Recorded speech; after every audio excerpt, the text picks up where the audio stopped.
which is associated to stone carving lettering. And then we're going to take what we learn from lettering, we're going to scale that up to buildings and architecture, because of a lot of the principles are very, very similar. So, if we start with a basic alphabet here, most of these letters here, what you're looking at, is not what they actually are. They've been not particularly adjusted. So, if we'll just briefly run through it all very quickly. And if at any point anybody's got any questions, just ask. So we've got letter A.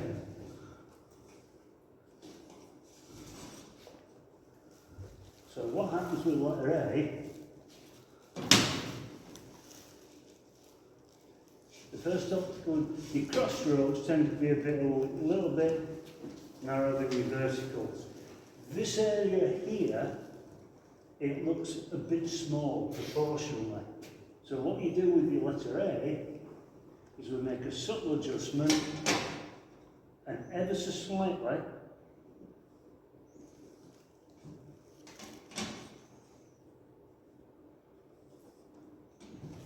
we just thin it out there.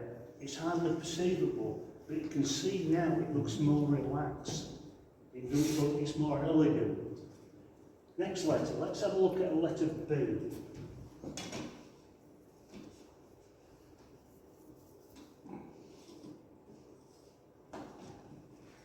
So we have a letter B. I'll get my scale in eventually drawing this. Might have to have a couple of goes here.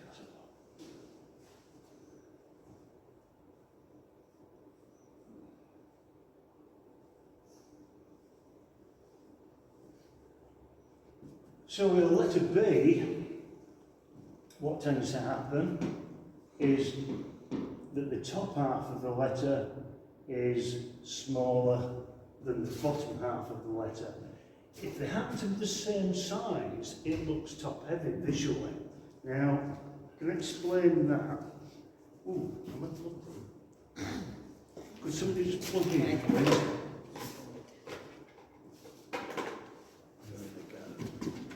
So just use these two letters here and treasure drawing after that we can do later to explain this. Let's get it right way up.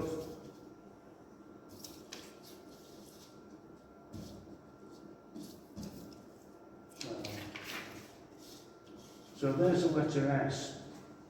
Now, this, we're comfortable looking at this, but when we turn it the way up, we're beginning to see, actually, it's far heavier at the bottom, but we don't notice it, particularly when it's right way up. It's weighted to the bottom. And that's when that's so it looks like it's planted. It doesn't look anywhere near now, it looks right. So all these letters are playing optical tricks with us. And we've more or less been conditioned to look at it in that way. So let's have a look. We've got letter A. There it is, and there's the cross stroke, and this is very similar to the letter B with the top section and the bottom section. And turn it the other way up,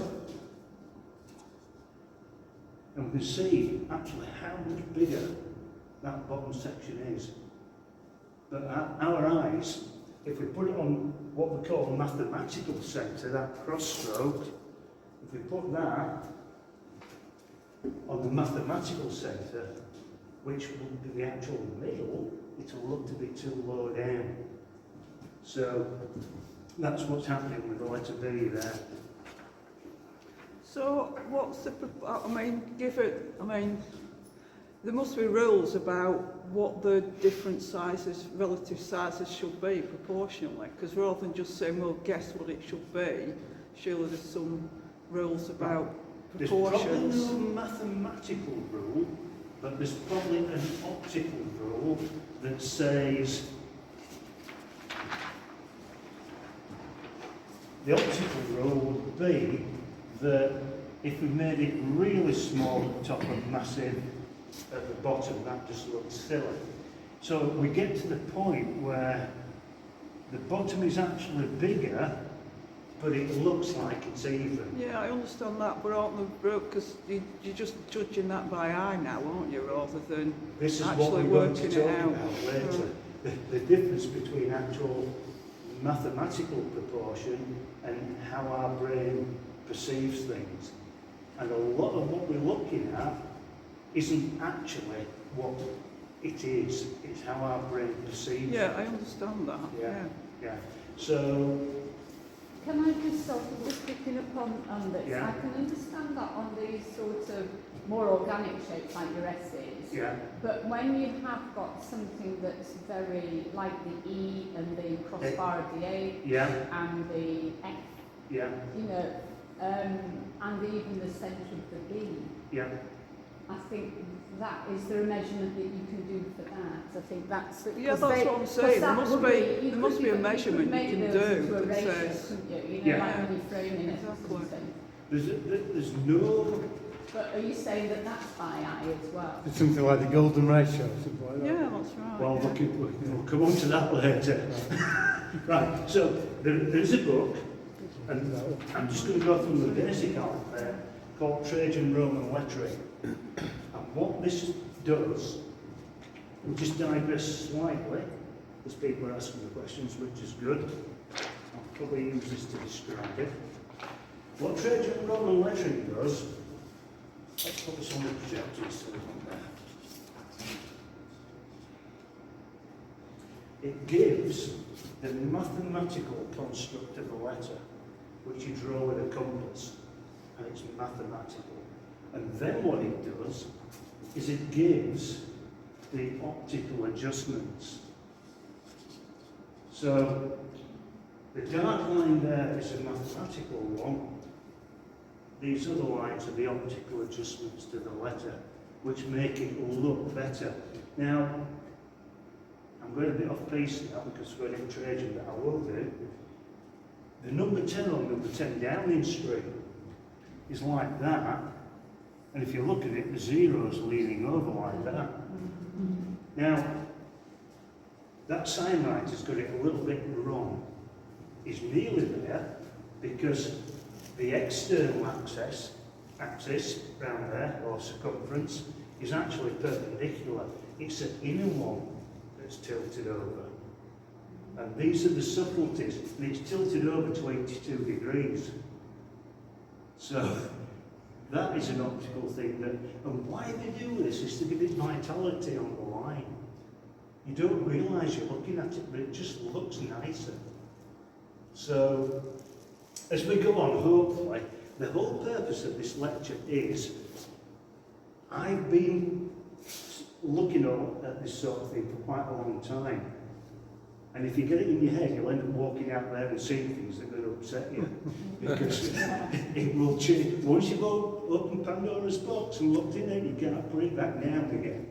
So I'll continue with that, and then let's see if we can resolve this thing. Because this lecture is going to go so far, or talk's going to go so far, and then there's a murder involved, and something pretty catastrophic is going to happen. So I hope that explains what you're asking about the mathematical construction. Yes, it's there. Yeah. And L.C.'s Trajan Roman lettering gives you all that, but then it's all optically adjusted. Yeah, but then you must have rules about how much outside the original inner circle you take it to the outside. There are no rules. It's aesthetics, and it's this balance Right. between mathematical thing. Well, you and just what- said one was 82 degrees off the centre, so that's a rule about where you've put the top part of it, haven't you? That's what they think is, that must be what they thought was a good degree of angle. It's almost a degree of angle that if you do it too much, it's obvious. So they back it off until it becomes subtle and barely perceptible, but it's definitely there. And that's the essence to it. But we'll see if anything else that we go along and talk about resolves your conundrum. But I've got a lot of conundrums up here about it as well. It's not a black and white thing that I'm going to be talking about. And this is why questions are good. So that's what happens with the letter B. So, let's go on to the letter C.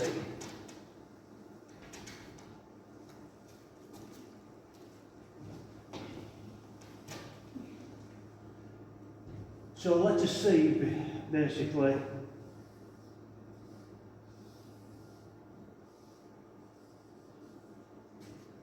is a circle, but what tends to happen is we tend to, just to relax it, I suppose is the word, we tend to flatten the top out a little bit. So it doesn't look like it's a letter O that's been truncated, which might look wrong. Because if it continues in radius down here, this will become quite, if you follow the radius of a full circle, this up here will become quite spiky and just not as nice looking as if it's flattened out slightly at the top and the bottom. So letter D.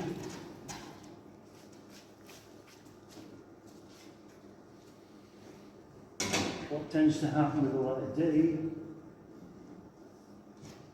is it comes down here. I'll try and draw this a bit wrong. Letter D like that. Rather than this again being half a circle and that being the thickest point, what we tend to do is drop the thickest point down to about here, ever so subtly. And what that does again is make it look more planted on the line, so it's rested better. The letter E, really, we've already talked about, and it's this thing where that is 5 millimetres above the mathematical centre, that stroke there. That's all it is, 5 mil above. The letter G, the only thing with the letter G is when it comes round to here,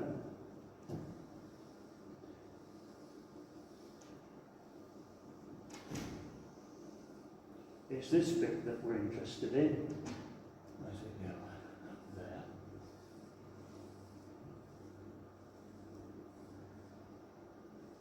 So if this stroke comes down here, and it's a full width here, and it's a full width here, this bit becomes almost meaningless here, down here.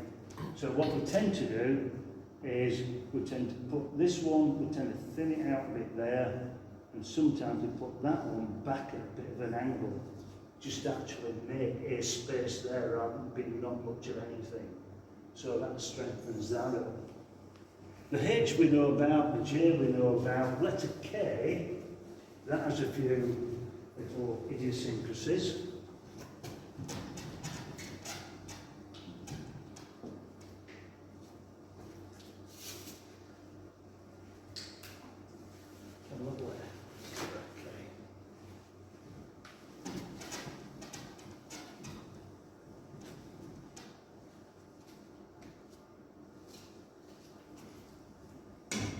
When you were marking out before, when you were doing it before computers and what have you, Yeah. was it all done by hand then? You would mark it out by hand? Yes. Or are you using tools to actually Yeah. mark the actual outline? If we're going to let a vehicle, we make a tracing because you get the benefit of using that tracing twice. So it's worth investing your time in it. Depending on the value of the job, a lot of sign writing, particularly traditional sign writing, if I was going to set out a sign, I'd just basically ping a line on it with a chalk line there and then roughly sketch on the letters like that. And then I'd just start with the brush and do it. Because your brain, because I've done those letters so many times, they're burnt into a hard drive up here. And you just get muscle memory from repeatedly doing it. And if you watch some sign writes on YouTube, now what tended to happen, and we used to call it a banner stretcher, is you'd be going along here and you think, crikey, I'm going to be going too far for it to be in the middle. and then you might have a letter M. So what you do is you would slightly, if your letter M was like that, you would just slightly condense your letter M and pull it in a little bit and adjust as you go along. Now, what you've got to be aware of, if it's a word like accommodation that has two M's in it, once you've done that, you have to do the same one you say. So, I was talking earlier about gravestones. You go and look at some gravestones in churchyards, and you can see where the stone carver's gone, oh dear, I'm not going to make that, or I'm going to run out of room. You can see where they're starting to compress the lettering and open the lettering up. But a lot of what was called vernacular or quick sign writing back in the Victorian period, it would just be done straight onto a board by hand, and you just bang it straight on.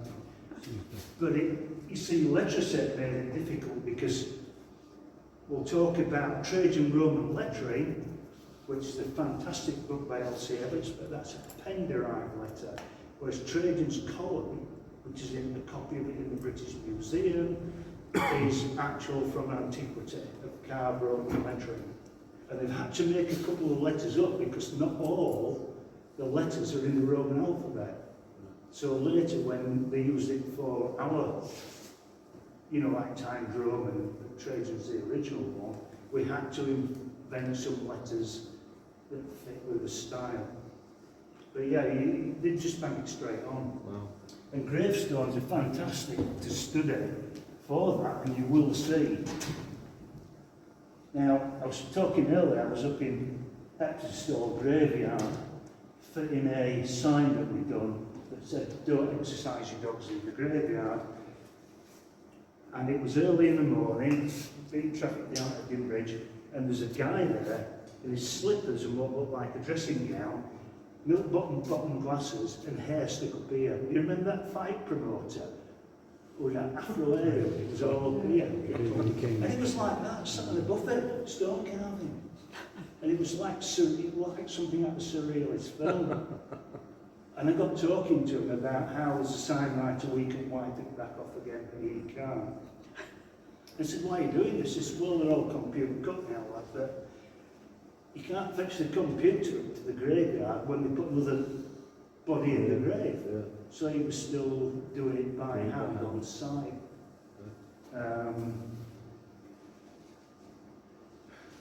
So yeah, it a little bit, and back in the day when we did on the gravestones, they did have done a bit of rudimentary setting out, but they just went for it. You know. So let's have a look at letter K.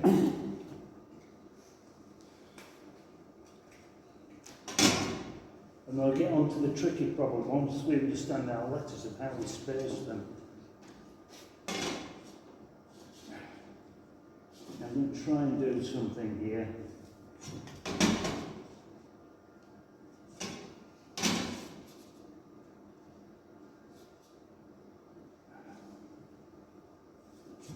Right, sort of like, yeah, not do that.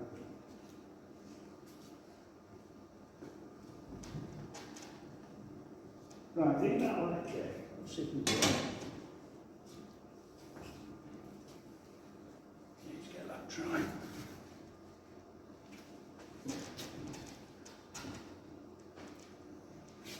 We can have a look at K that's like that, it can sort of like join at a point there, but that looks weak. So what we tend to do is put one up there, and then we thicken it here. And this one runs through there, you can have that little space there. But the important thing is, this leg that comes out here, if it's the same distance as this one up here, it can look to be tipping over. So what we always try and do is to move this one here out.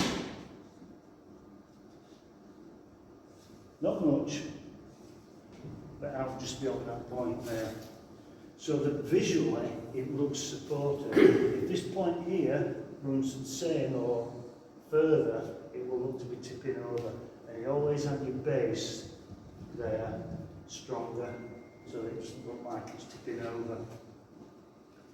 Your letter M, what goes on with the letter M,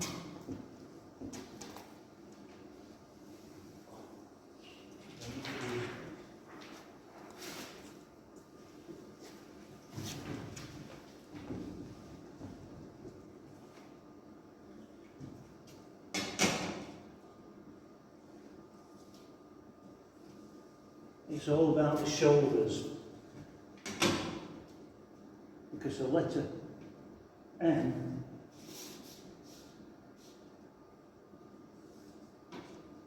doesn't come from that point there. It has, if you look at that, can you see how the top shoulder's wider? So,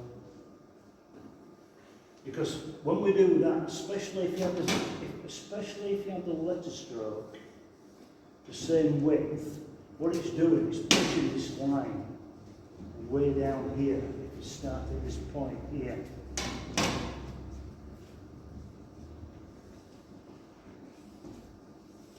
So what we do is we move it over a little bit, not much. And moving it over to there raises that point there. And it just, that's too small, isn't it, for a letter, that triangle there. And moving that line across just creates that there.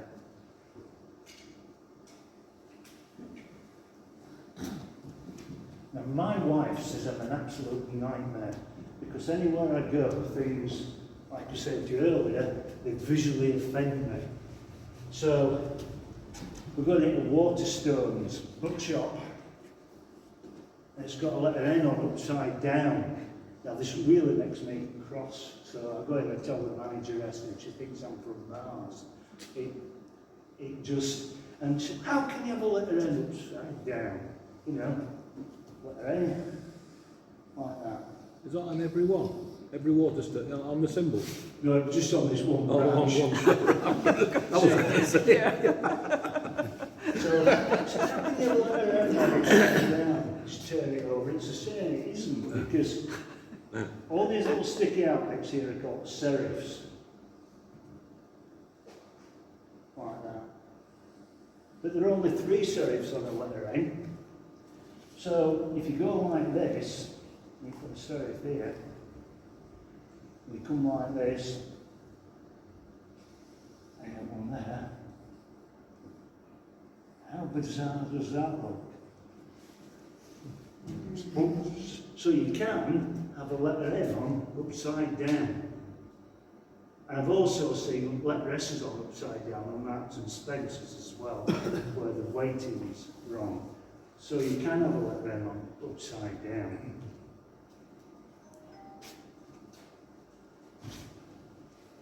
So there's all these little subtleties going on. We know about a letter O, a letter P and a letter R. All can say about letter P and the letter R really is the letter P, the letter R. The letter R really isn't, I've exaggerated it a bit now. A letter P isn't a letter R with that missing. It's got a bigger curve at the top. It's not just a case of taking the leg off the letter R. We've talked about the letter S being upside down. The U's pretty standard, the V's pretty standard. The W is like the letter M. It can have a slightly stronger bit there. The Z and the Y are pretty standard. The X is a tricky one.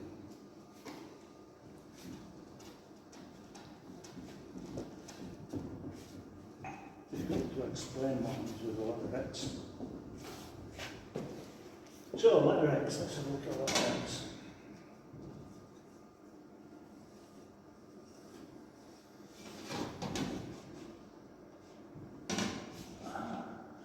Sometimes these take a bit of thinking out and drawing.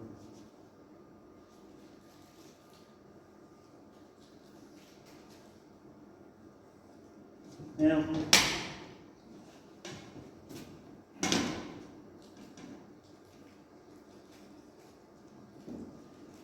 bearing in mind that we know that the horizontal strokes are a bit lighter than the vertical strokes in width, in terms of width, I can make this bottom section here. Let's move this one across a little bit.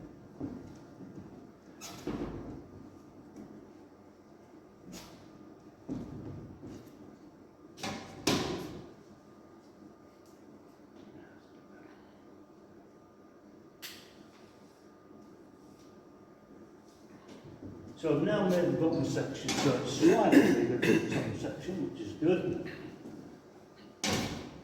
But it looks a bit thick and clunky. So what we try and do is we say, right, we're going to take one of these two legs and we're going to make it, put these at the show you look. We're going to make it lighter. We're going to put it a bit lighter.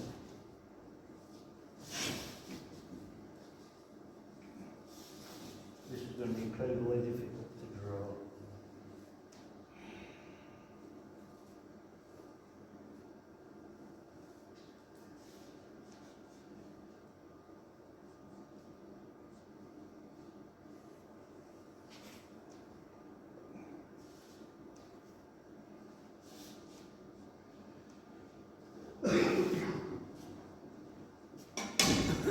Probably going to have to show you another one. But what we've done is we've offset them slightly. That one should go there, and that one should go there. Because that is trying to keep, can you see that there? Is that? Yeah. Yeah. And can you see the dotted line? Those two, that one's up there and this one's down here. And it's another weird optical trick that we're doing. It's a bit hard to explain, but that one is a narrow one, but they're also slightly offset. But when we look at it, it looks right. So that's about pretty much how the alphabet works. So what I want to talk about now is how we space lettering out. And this is what gets most people, and I try to get the answers in pretty much every year until someone told me, not the perfect solution, but a bit of a solution to it.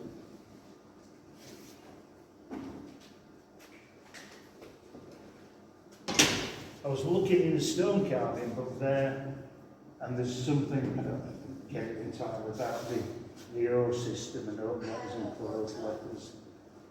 But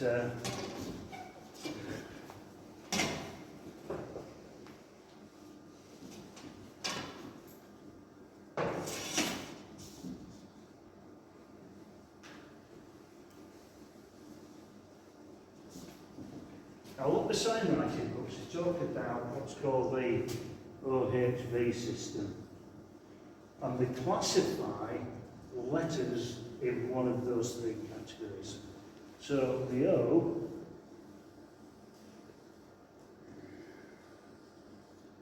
would include pretty much round letters, S's, C's, anything else, bottom of a U, so that would be that one. The H will be straight-sided letters, one there, which would be like I, J, K has one straight side, L's, M's, N's, all those type of letters that have straight sides on them. So something like an L or an E, in this case, if you're spacing it on this side, would be a straight-sided letter. If you're spacing it on the other, it would probably fall more into the open-sided letter thing. And then the other ones are the V's. And in the V section, you get T's and you get A's. I think that's about it. Now, what happens here, for a couple of reasons, is that we either have to increase or close the spacing down. Now, when you get a letter O,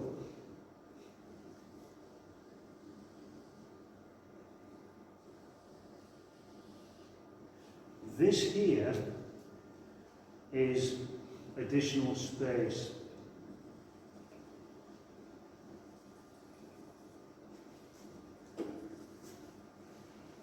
When you get a V,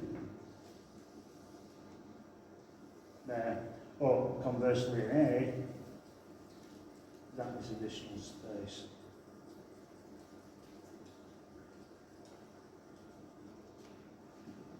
So what we're going to look at is how we put these varying combinations of letters together and how it affects the spacing and how, if we do it optically as opposed to mathematically. So I'll rub those out. And we'll probably start with quite an extreme one.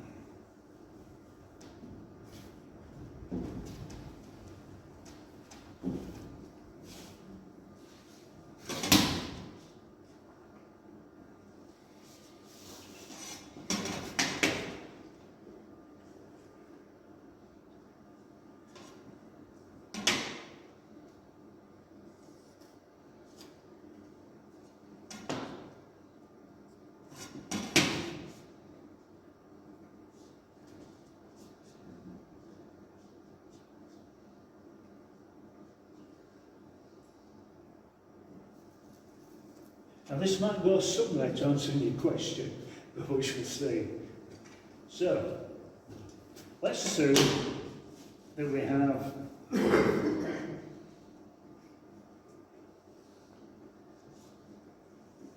a letter. Now that could be a letter H, it could be a letter J, it could be anything, but it's got a straight side on this side as a letter. So against that letter H, we're going to put a space, keep it at that, and we're going to put another letter H.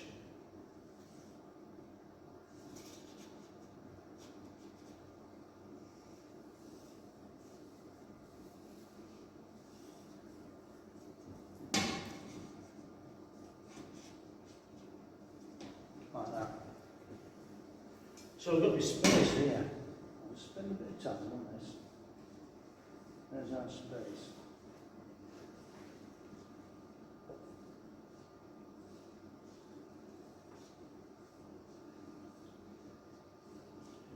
Now, what we're going to do now is put one of these extreme letters, an A or a V against it.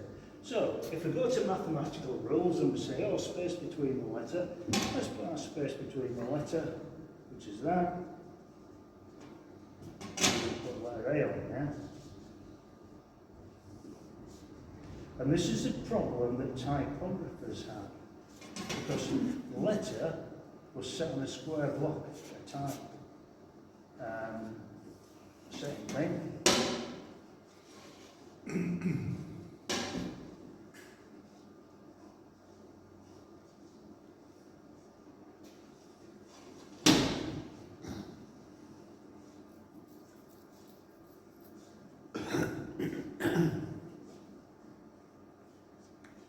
Now, you can see what's happened with the space now.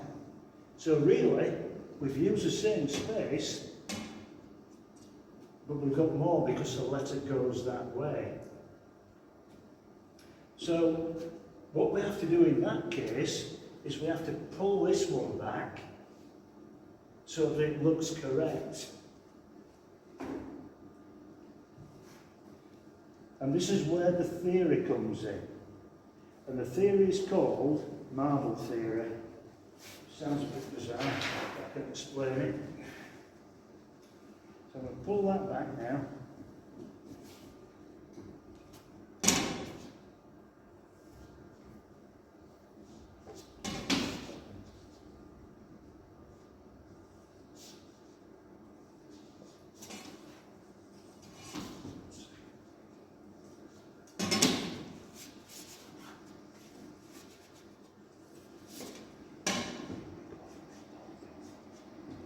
So now that looks like it's the same distance away from that as it is from that, and we pull it in. Now what marble theory basically says, as somebody said, first guy says to me it's grains of sand, well you can't imagine that on your head, but marbles you can.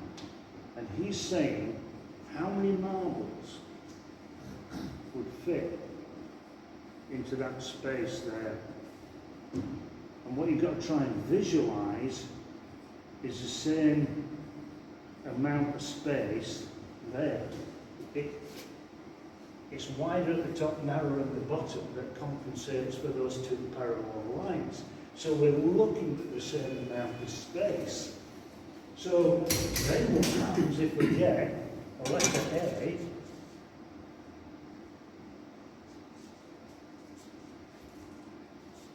try and keep that the same.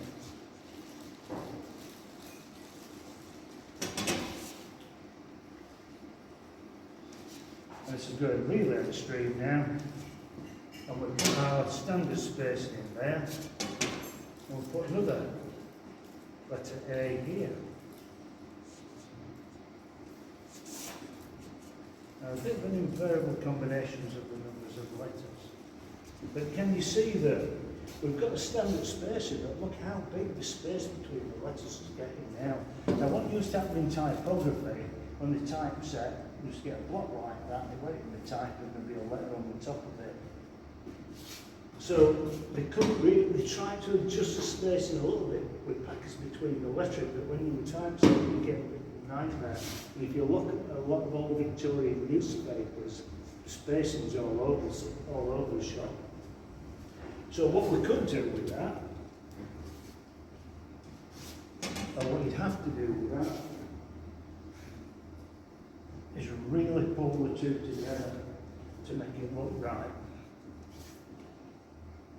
And this is one of the hardest ones to do, because virtually the two bottoms of the letter A end up virtually touching each other like that to get it to look right. So you've got the same, you're looking for the same amount of space between the two letters. Now we even get the case where we go even more extreme now. Try and keep those rolling.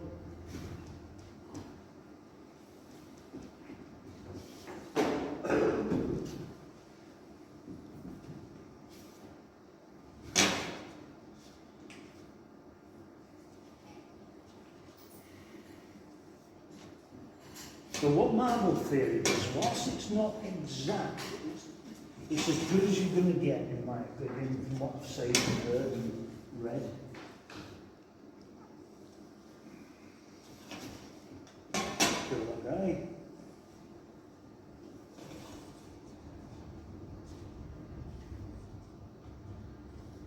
Now we put standard spacing in. There, there. And we can put a letter T.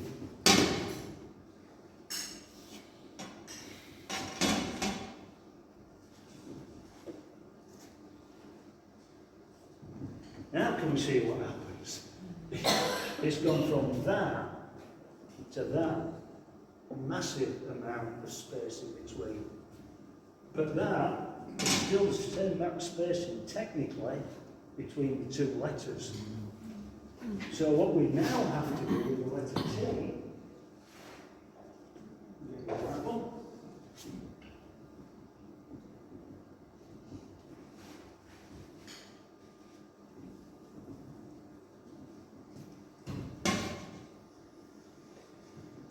and it gets really quite complicated.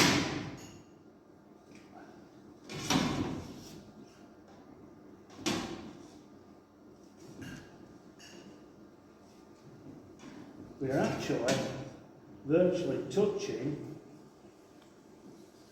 or in some cases actually overlapping, to try and achieve that space to that space. And actually it's still probably looking at it, you've got a little bit more, and you can actually you have to actually overlap the two letters to get it to look right.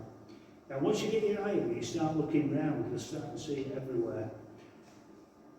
There's one of the worst examples in one of the most expensive bits of stone carving just up the road that I've seen. where you go from into the piece hall through what are you going through? It's like the leisure, the bars and all that, and there's this stone carving there, and I can't remember without looking, and I don't,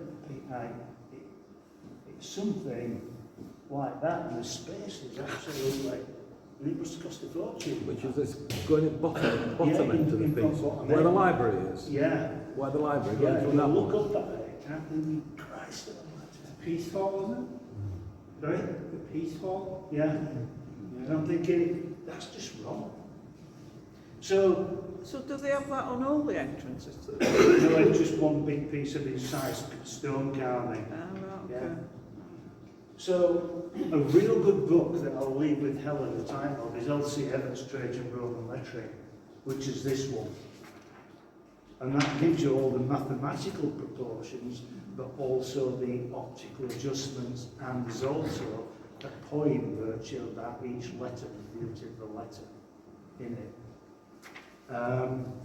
So again, it's just by eye that we learn to do this. Yes, So basically, you're looking at the same square area, but in a different you're trying shape. to get the same square area But a between different the letters. shape between each. So Yeah, it's- you're looking at the visual space between the letters. But that's still mathematical. That's what I'm getting at. It's still a mathematical rule or formula.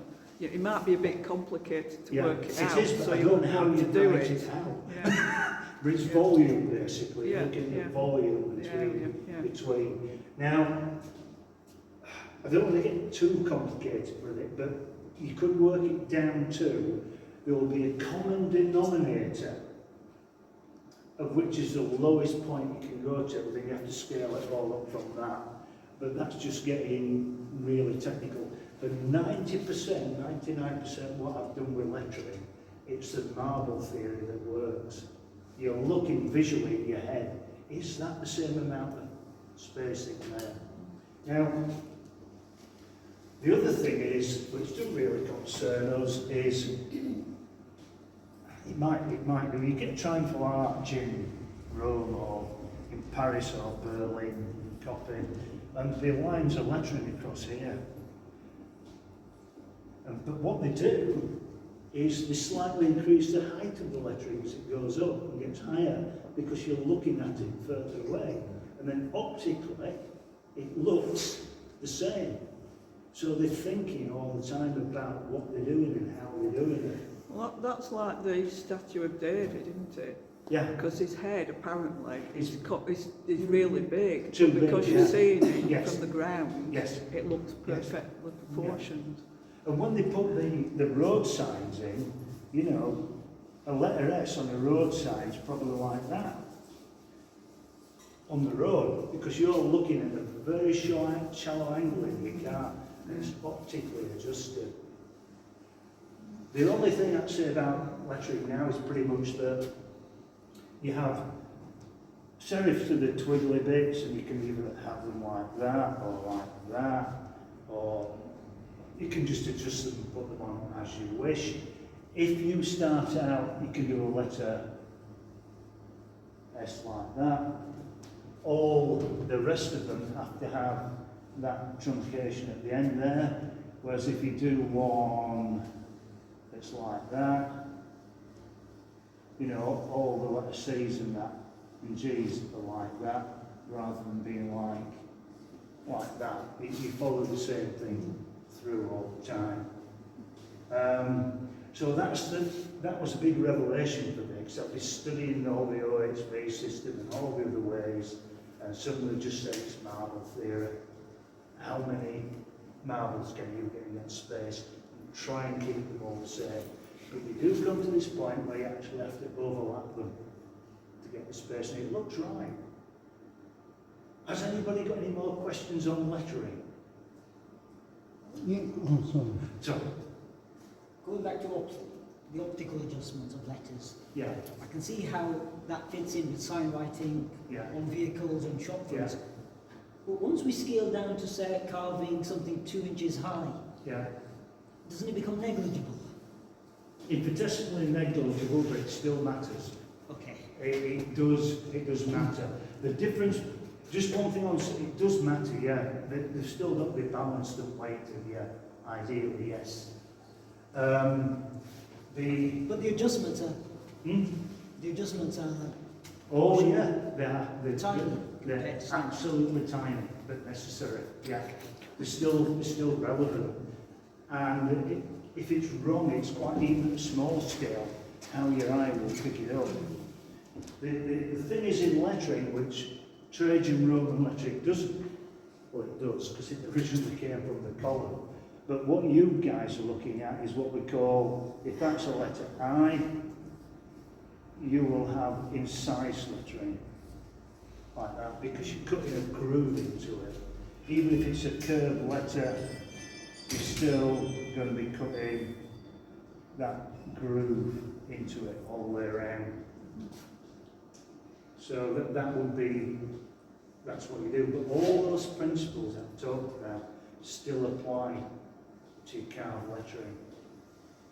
So does it matter the depth then around, say like the S? Is it better if it's deeper at the bottom than at the top in the same way? You still keep your groove the same depth. Do you? Yeah. Right, okay. Yeah, you'll make it any deeper. It's just the curvature of the lettering. And then just one more thing, because when I have my sign company, you can go totally avant-garde. And I was a sign writer, he was a poster writer. So what he would do,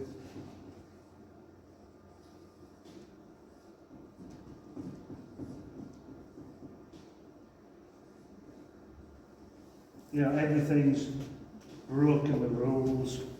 The S, you'll see it. Break the rules and put that up there. Letter H, you know, over letter H like this. Right down here, you know, at the bottom here, it might be Arab's thing, I think. And it can be bigger at the top, and that's just fluid lettering, and it breaks rules. And you'll see letter styles where the H is right down here, the A could be right down here. Even the E in poster writing, one stroke lettering, do that, and it's right down here. But they're deliberately breaking the rules, and it has movement and it has flow to it. So poster writing as a skill's pretty much gone, and ticket writing, but they used to be fantastic and incredibly quick. So have you more thoughts on lettering? Is there any rule of thumb for if something's curved? So you're following a curve up, you know, Oh, now that's a tricky question. It's a good one. All right. When you start messing around with letters, you've got to be very careful. And a lot of it is how lucky you are in whatever word you're using. So, just to give you one example, and I'm going to go vertical before I go curves. You'll have seen this outside, loads of things, vertical lettering. And it used to be bingo. But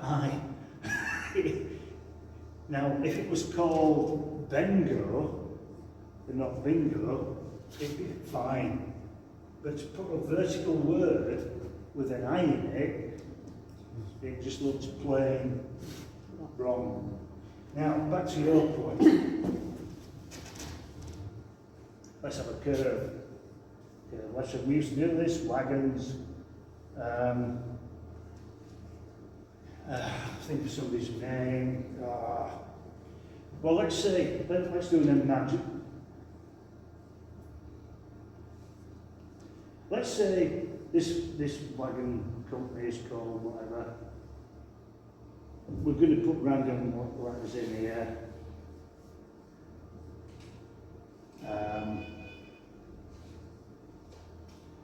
Right, I've got a problem now. It ends in an A. So if it ended in a H, it looked correct because we've got this and this. But if it ended in an A, difficult order. It's not balanced, there's nothing you can do about it.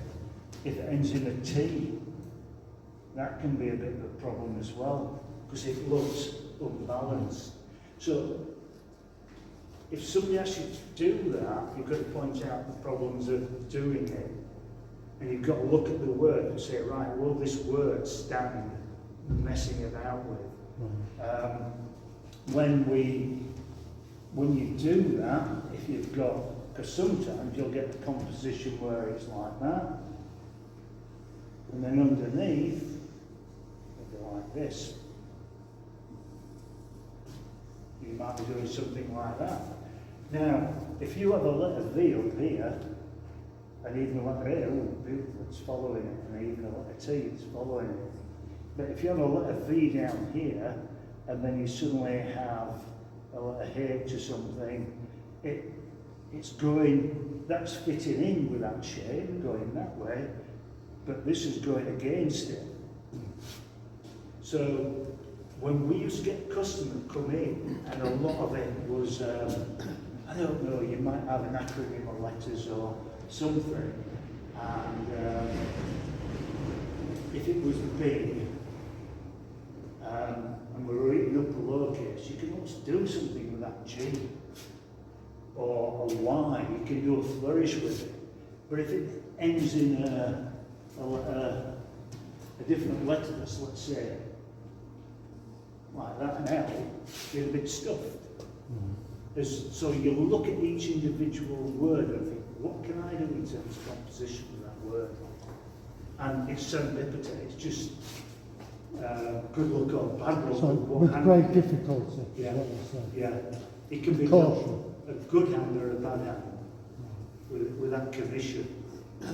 So, but that's a good question, because I'm thinking in terms of where we've got the coats of arms on that back wall. yeah, See the coats of arms? yes, So you've got a curve it there. curves out And there. so you've got to follow the curve. You've got to follow the curve. And if you're not careful, of course, the letters just start They the start top. going out, yeah.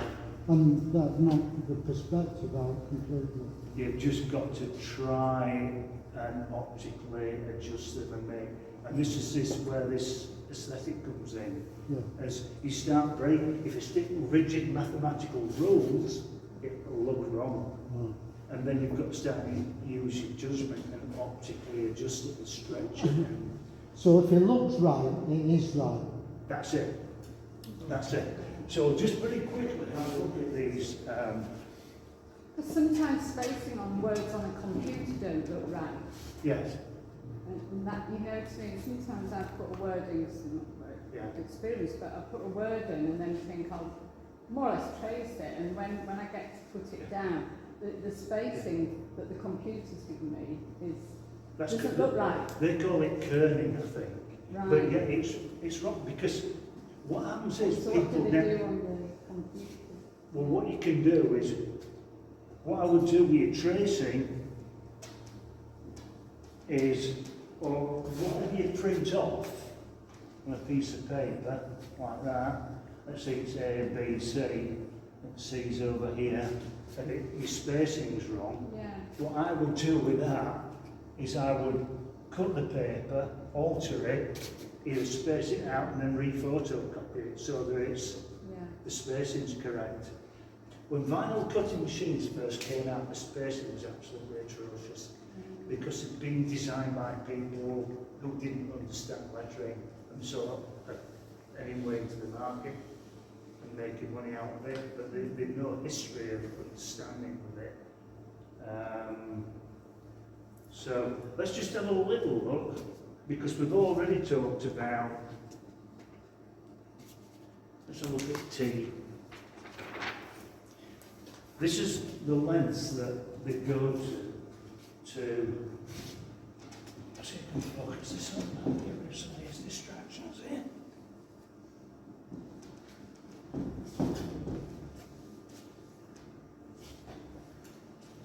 So this is Trajan Roman letter T. Here it is. So if you look on these serifs, the angle of the serif there, one of them, there, is 80 degrees. Another one is 82 degrees. And it's barely perceptible, but what it does in a line of lettering, it's leaning, it's taking you into the next letter.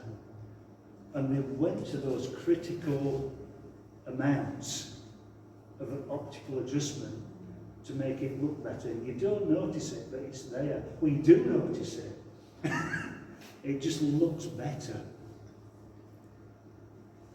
So, if we take a couple of these principles now, and we try and scale it up into architecture, what did the Romans ever do for us?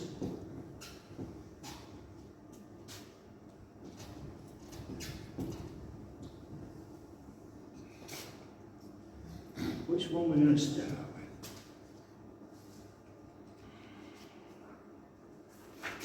Sorry, could have just... Yeah. When we use computers that bring up the different fonts, Yes. has that already got those built in, or is it not? It may or may not have, Oh, right. depending on whoever's programmed it, whether they knew what they were doing or not. Right. Yeah.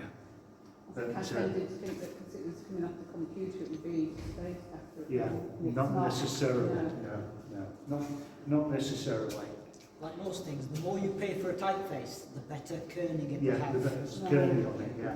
That's what they call it. The free ones that you get built in, especially with Windows, they've got the worst. And Word is Yeah, terrible. get rid of this now. Thank you. Not a big fan of Comic Yeah, Sans.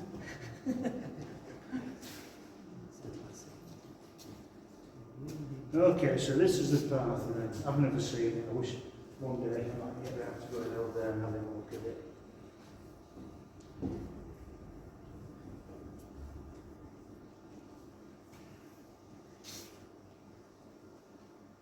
Right, so now, strangely enough, we're getting a bit of an optical effect from the projector because the lens is like that. But this is, let's get in the middle of the lens so it's straight. This, so it says here, the front of the Parthenon, I mean the piece of paper. Just get this in there.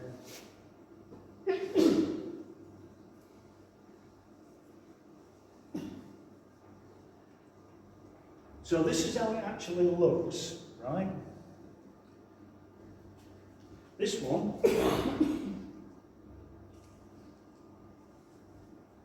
which is 144, let's check. This is how they actually built it. No, is it this one? Let's get this right. I'm having a dyslexia at the moment.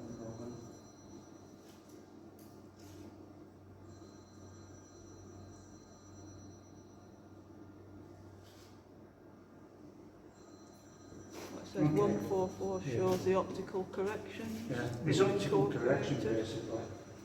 So this is how they actually built it, like this, and it's got a curve on the base here. And this is basically the style there, and it's there.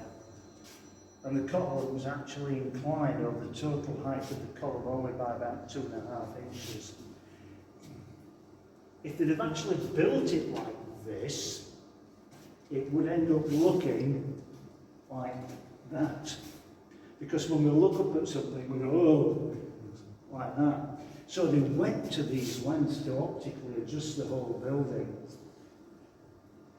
And I've read varying accounts between 4.5 and 7 inches over the total length of the base.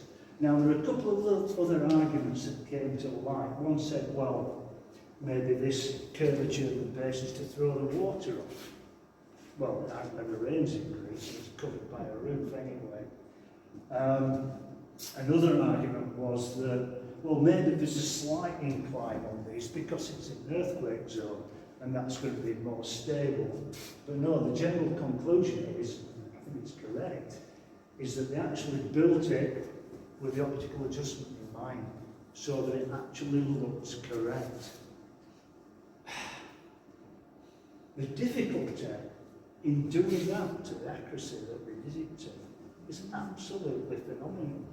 Because these are more or less straight. These going in a little bit, these going in more, and these going in greater. So they create themselves all sorts of problems in trying to do that. Now, the Greeks were a bit of a weird bunch, and what we've got to get our head around is that culturally and wired up here, they were different to what we are. And in almost an accelerated way, the next generation of kids that got coming through are wired different to us, because when I went to pub, what we're doing next week? We'll go to so-and-so, right, we'll meet up and we'll go. What the generation of kids at the moment do currently is they don't plan, they have a list of friends in the phone, and they go, I'm going to the cinema in half an hour, anybody coming? They just think differently. My next door neighbour's lad, he doesn't do much, but he makes something called side blade, which is like a guitar here with a fretboard up here, and you can play it like a piano keys here. I said, oh Johnny, how's your side blade sales going? He said, oh, I sold two. I said, oh great, who have you sold them to? One in South America and one in Poland. Now, I'm thinking, wow, it doesn't make a damn jot of a difference to Johnny, because it's in the internet, it's in the ether. No difference to him whatsoever. So the thing is with the Greeks, they had what was called porcelain lintel architecture, which is stonework. Yeah, it sits on, I think trebate is the technical name for it. And you can only go so far, because stone, as we know, is very strong in compression this way, tons of weight on it. As soon as you start going over a certain distance, it can crack and fail. So people said, well, the Greeks might have been, clever and all the rest of it, but the Romans, they knew about the arch. Keystone there. I don't know what they call voussoirs or WRSA or something all around here. And the Romans knew about the arch. The Greeks knew about the arch, but they spent 1,500 years perfecting this type of architecture. And they got themselves into all sorts of problems. Those started arising from Plato and Platonic music scales, Pythagoras with all his numbers as well, going back to the golden section and all this, and they were looking for like a universal harmony. And when they started devising, and I'm not a musician, I don't understand it, but when they started dividing on the string octaves, and half the distance makes that note, and half the distance makes that note in the quarter, and they got the scale of musical harmony, the Greeks start thinking, well, if it sounds good, it's going to look good. So they started building by all these divisions and fractions. And then got a module which was the width of a column. And then everything was a multiple in terms of height and spacing of that module. And they spent 1,500 years doing this. And then, where's he gone along? The other things that they did, that's more in there, so that's what they done. It's all good. Sorry? Oh, yeah. Anyway, I can't find it, but it doesn't matter because it's not that important, I can just mention it. Then what happens is, there's a guy called Hippasus, and he is in one of the philosopher's schools, Plato or Pythagoras, I can't remember. And what Hippasus does, he discovers irrational numbers. They're non-divisible. And this freaks them out to such an extent that what they do is they say to Hippasus, and this is an apocryphal tale, it may or not be true, but what it does is it explains the situation of what happened. is that they said, okay, they went on a fishing trip and it took him out drowning. Because the whole culture, 1,500 years, had been set to this almost, well, looking for the God particle, the Higgs boson or whatever, it unifies everything. That's what they were pursuing. And he threw a right spanner in the works. And it just destroyed their whole way of thinking and their whole culture. Now, they were so anal about it and so hung up about it, they ended up with something called the Doric Corner conflict. And what they said was, we've got two things in Greek architecture, or in this particular order of column. We've got triglyphs, which represent the ends of wooden beams when temples were made of wood, and we've got metopes, which are the spaces in between. And this sort of like said, well, each triglyph has to line up with a column. But it all goes right at the end and it doesn't sit over the centre, or this bit short here. So then they tried moving the space in between and moving that triglyph out. And then they tried closing the space in here. And they got in a real angst about it, so it's rumored that they even sacked off the old order and gave up with it. What the Romans did is they put the triglyph directly over the top of the column, and then they stuck another little bit of metope on there. That's how they solved the problem. That weren't right for the Greeks. That's unresolved. That is not the same proportion as all this broken out rules. We cannot have it. And they got really, really hung up about it. Now, I don't know if you go around stately homes and if you even look like go around buildings in Halifax, because we have quite a lot of classical buildings in town, and you've got, there's a bit of a back trace of it, I'll just draw. You basically, the Greeks had three orders of architecture. They got a Doric column, which was invariably fluted. They got an Ionic column, which had these ram's horns on it here. And then they got a Corinthian column, which is all like acanthus leaves. They're all really fancy up here. And that one's tall. And they're all slightly tall, and they developed these three orders of architecture. This one, it's sort of like told a story. This one was for sort of like good solid buildings like forts and prisons and all this sort of thing. This one was more feminine. And some people refer to these as ram's horns, other people say they're representative of curls in a woman's hair. Also in here you get something called egg and dart. And you might have seen that on buildings where it's like that. There's a dart here, one here. Don't know if you've ever seen that. The egg is representative of life, the dart is representative of death. So that one's feminine. This one, Corinthian, which is totally outrageous, and a lot of the campus leaves up there. That was almost considered lascivious theatres and bawdiness and all that sort of thing. There are another two, I think one might even be earlier than Roman, which is really squat as well, but invariably not fluted. These are not Greek, that's Tuscan.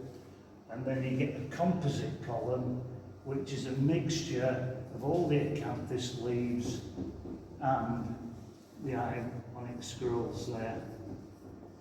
So they've got those three different orders of architecture, the Greeks, and then the Romans stuck another two on. And then the Romans started making rules about them. And the Colosseum's one example, and the Bodleian Library's another, which is, this didn't apply to the Greeks because they didn't build up and up and up. But basically, the Tuscan has to go at the bottom on a building if you go up in flights. And then you can have your Doric on the next floor, and then your Ionic on your next floor, and then your Corinthian on your next floor, and then your composite on the floor above. And the Bodleian Library has got all of those on the tower. And the Colosseum starts with the base one, and it goes on to the Ionic, and then it goes on to the Corinthian.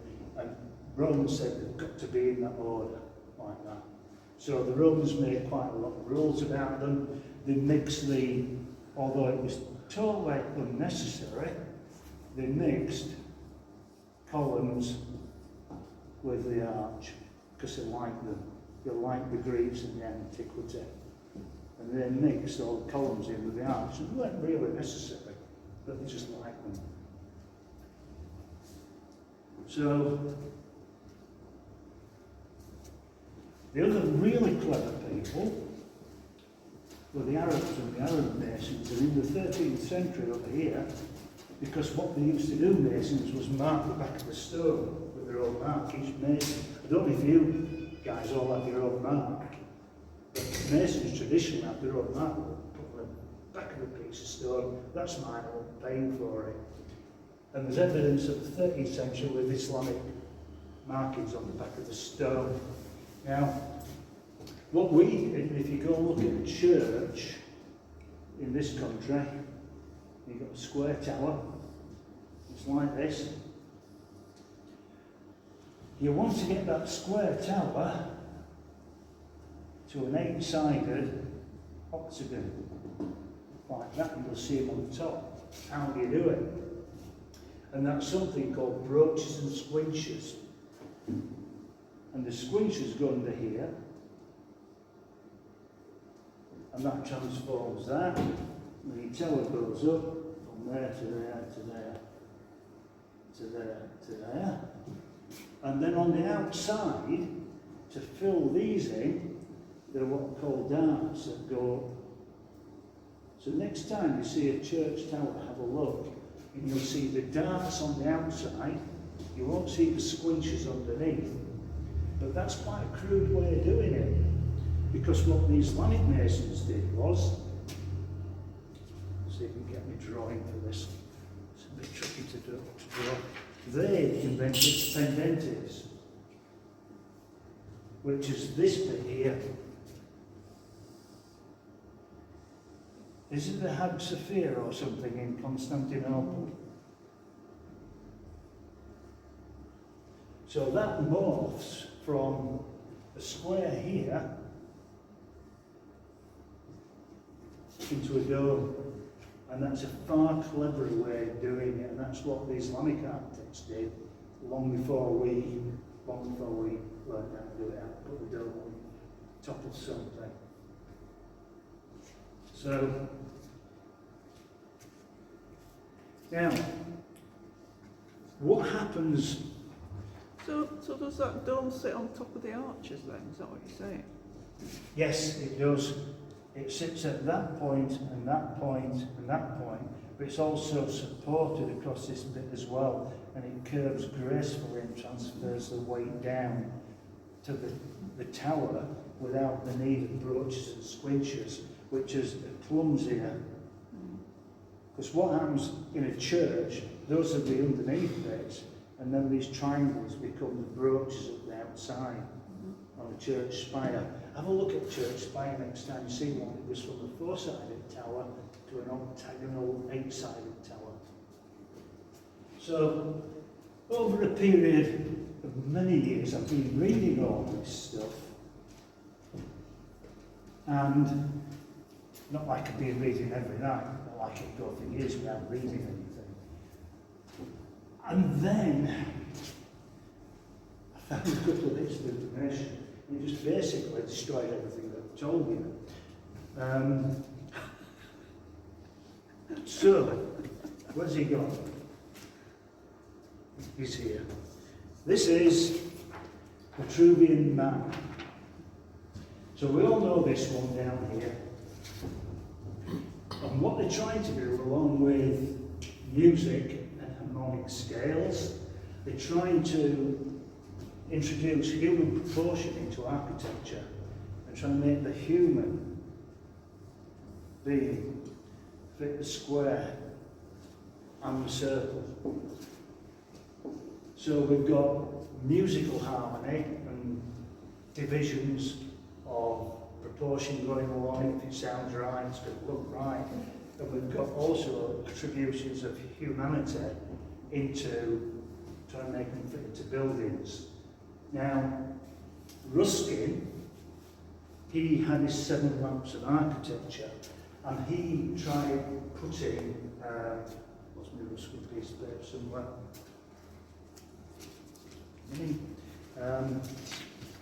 So what John Ruskin did, he had things like, can't remember them all, strength,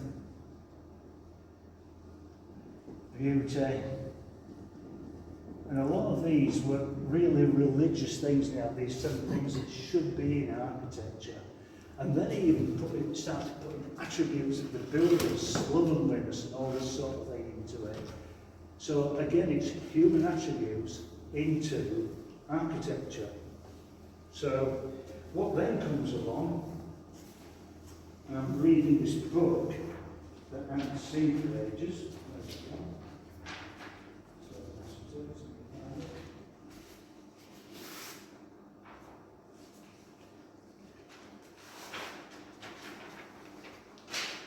So I've been going on now, and in the Renaissance in the 1750s, which is quite a long time after, we get some people start and do an inquiry into the sublime, the picturesque and the beautiful. So they start actually asking the question,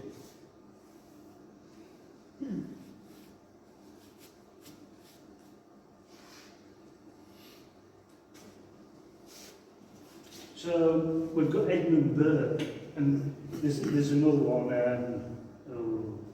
Allison, and then there's Richard Pennine, and they're all asking the question about beauty. And nor can you understand the relationship between the human body and architecture, which was, as will be difficult. Remember the basis of the Renaissance, the proportion. You know, it's going on. Some of these languages, I know that it's been long since I'm echoed backwards and forwards from right to another times that proportions of building have been taken from those of the human body to make this false analogy complete. They repeat amount of his arms and raised and extended at full length. And it's a strange figure.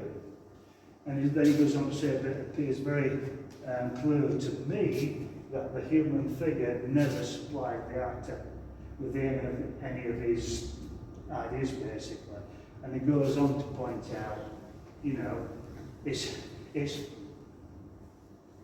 unaccountably whimsical that this could be the case. And then William Hogarth then steps in and has a go at it, and he rejects it, you know. When he rejected any congruity between mathematical beauty without the idea of... So, I'm trying to read it here. So basically, William Hogarth says it's a load of rubbish.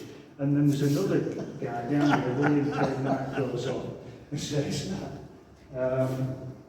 You know, if you get an animal, basically, they might be exactly the same proportions, these two animals, but one might be an ugly animal and one might be a beautiful animal. Nearest off the top of my head, I think of as dachshund in proportion to a crocodile. They're very similar in proportion, but one's ugly and one's beautiful. So basically, they go and they say, no, there's absolutely no correlation between music, proportion, and all the rest of it.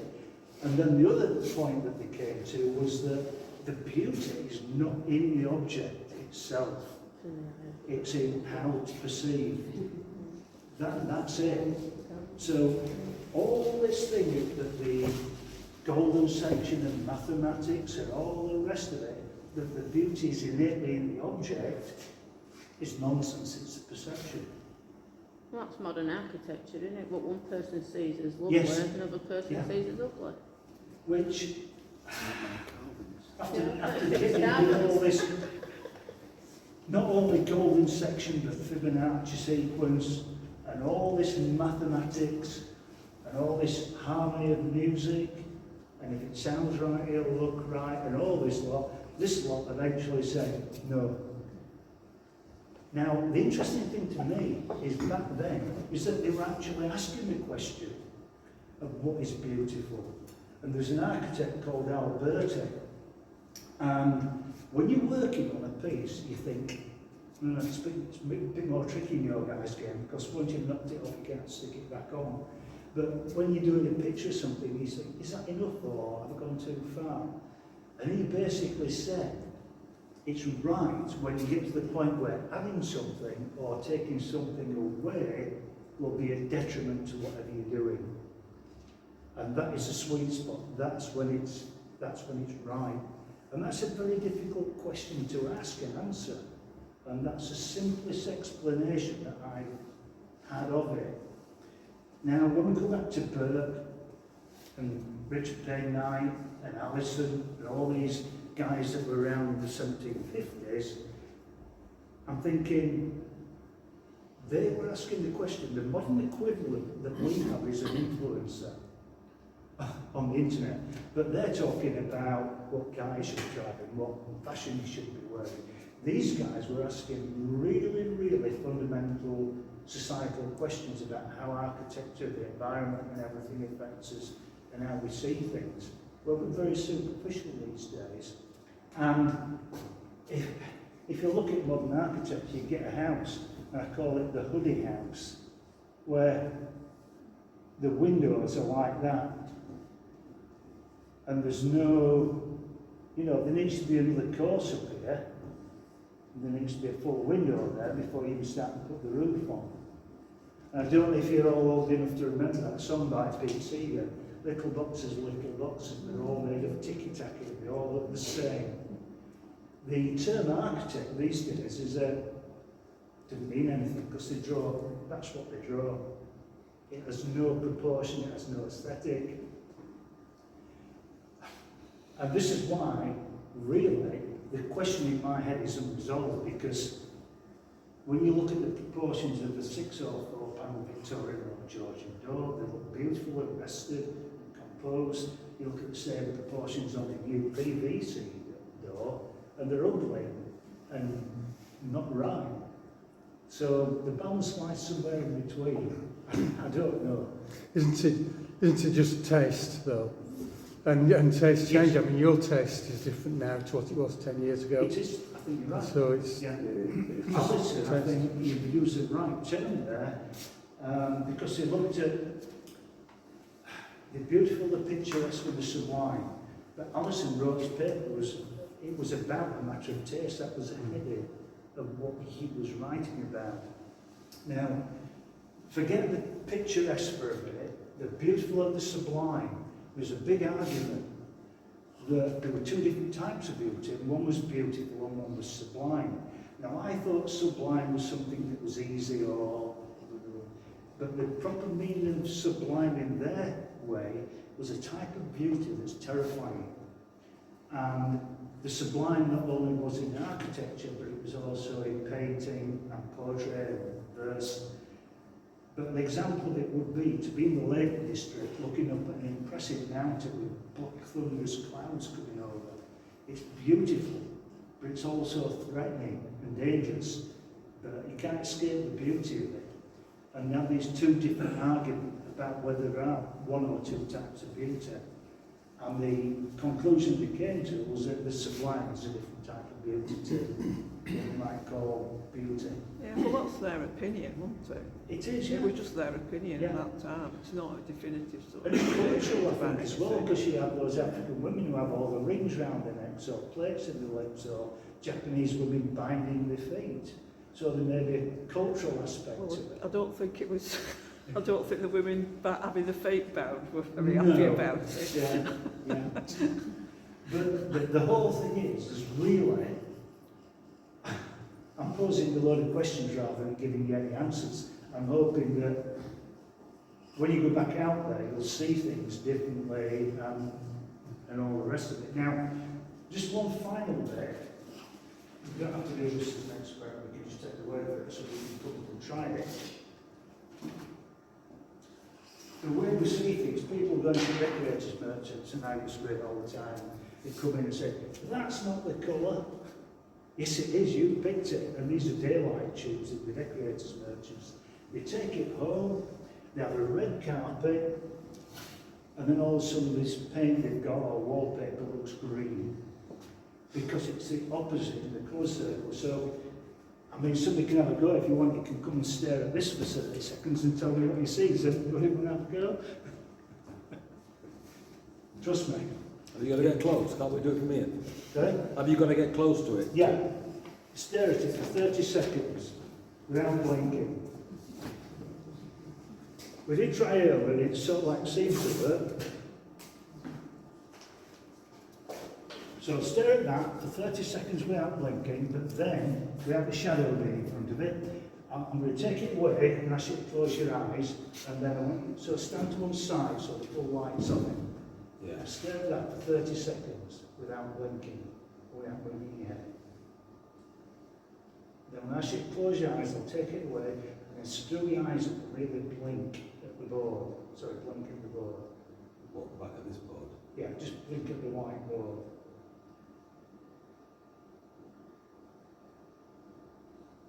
Leave it a bit longer. Okay, close your eyes. Now blink away, at the board, stand so the light's on the board, and blink at it. Can you see red, white and blue? An after image? No. No. Someone else has got to have a go now. Someone else has got to have a go. I had a go earlier and it worked a little bit for Well, me. Did it? You need really quite strong light. I've seen a version of the computer, it definitely Now, works. the reason for that is, if you're staring out the window and you see a black square or something with a white background, if you stare at it, close your eyes, the after image, the black and white will reverse. This is just advancing it onto colour. So there are opposites in the colour circle. So the blue is yellow, the blue is more green becomes red, and black becomes white.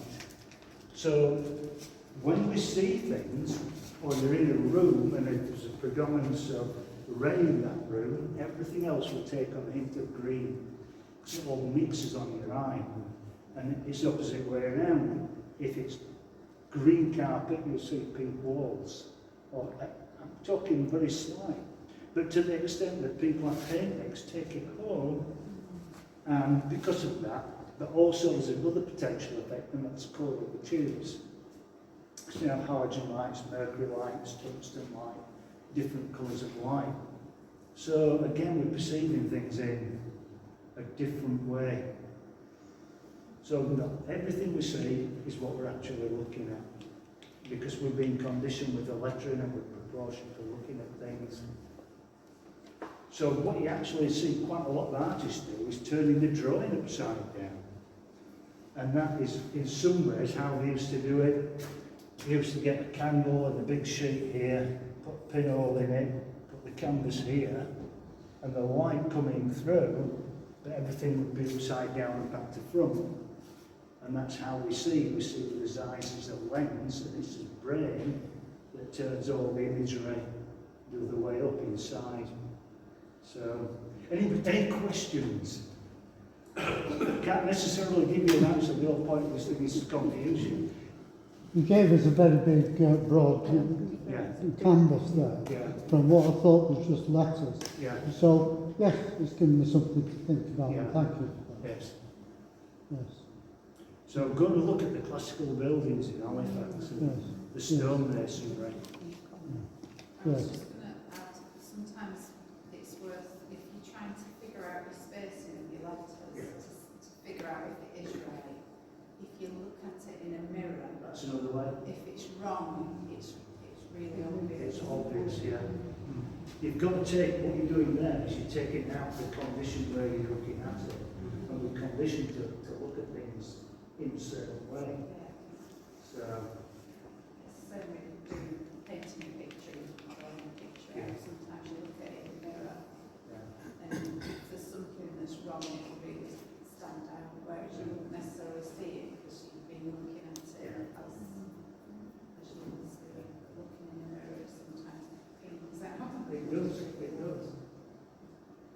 But yeah, I'm really impressed with what's happened down here with the Yorkshire Stone Carving Association.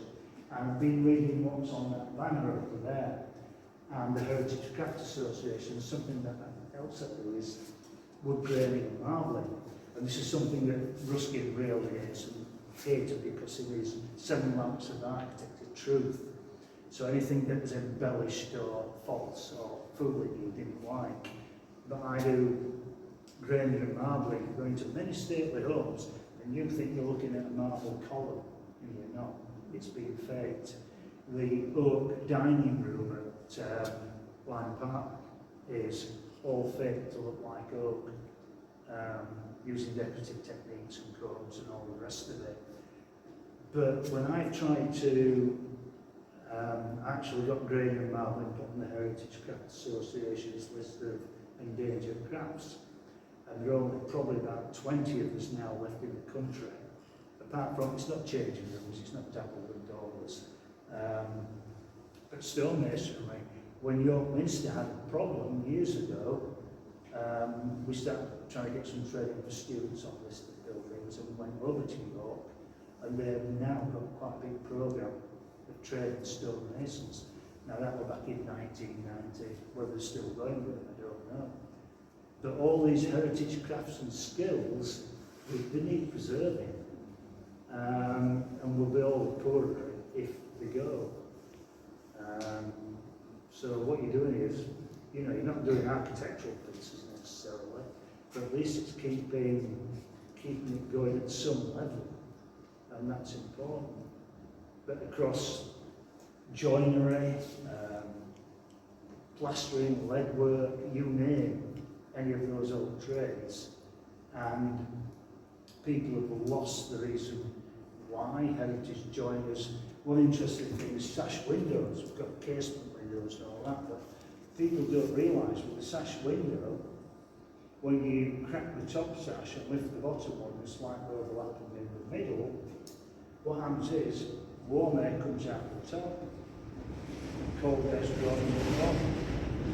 So it's like air conditioning with no drafts. And they were very clever in my house is 1880, the UPVC window people go around and say, you want UPVC windows? And I said, well, mine have lasted 140 years. How long will yours last? And they're still in perfect condition because they've been maintained. And I love the old ways and techniques. This building that we're in now, this will still be here if it's half maintained in another couple of 100 years' time. All the modern tin sheds that are down at low fields, how long are they going to be there? You know. And it's all about, I teach kids in Manchester 3 days a week, and they're from a rough area of Manchester with all got problems, mental health problems, medical problems. And art is, it's part of who you are and what you is, and it's a way of expressing yourself. And we take the phones off them, so they actually talk to each other. And it's a very important thing. But it's also like looking back and why. I've got a couple of philosophical books. David Pye is a good one. And he asks the fundamental question, why do we make things? You know, we could just make a simple house with 4 walls and a pitch roof on it, that's it. But why did we make things to be nice and beautiful and better than just a function? And that's bias, it enriches society, and enriches everybody's life. You know, my daughter went to Crossleaf Grammar School, I'm grade 5 CSE Maths and English, mate. But that edifice, which was a children's home, they didn't say, oh, they're orphans and all the rest of it, which was the original purpose. They built it with expectation for those kids. And you spent money on it, and it looks right, it feels right. And that building gives an expectation to you when you go in it to be like the building, better than average. Anyway, thank you all very much for turning up. Thank you for being at the end. Thank you.